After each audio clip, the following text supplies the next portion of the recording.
C'est sans doute le moment où Inosuke a été le plus en colère de toute sa vie, car celle qui avait été si douce et attentionnée avec lui, Shinobu, venait de disparaître à jamais dans cette bataille infernale.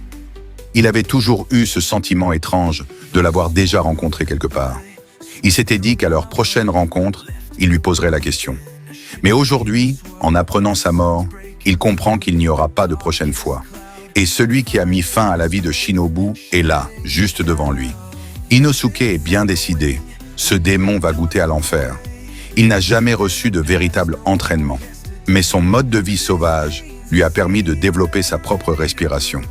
Ces techniques, aussi désordonnées soient-elles, combinées à sa souplesse incroyable, suffisent à tenir tête à une lune supérieure.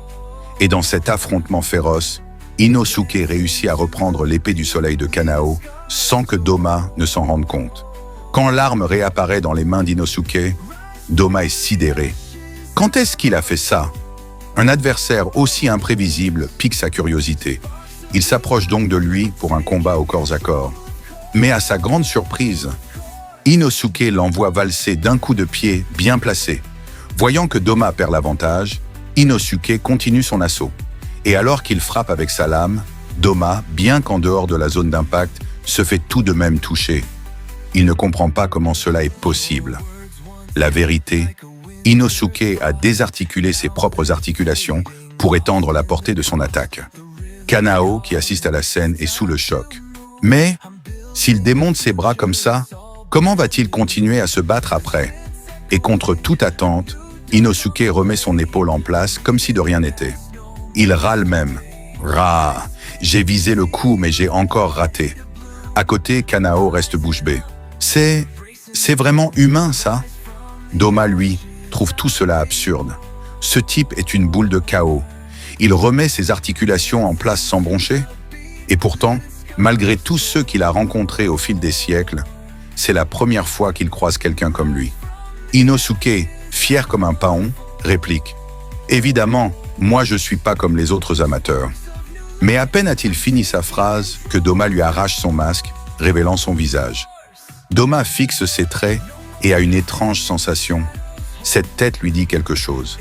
Mais pour Inosuke, tout ce que dit Doma, c'est du n'importe quoi.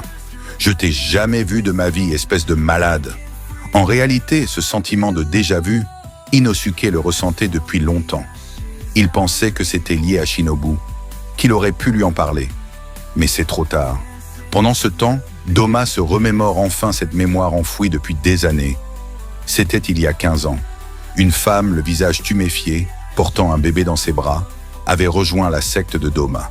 Fuyant un mari violent, sans famille, sans abri, elle avait été recueillie par le démon.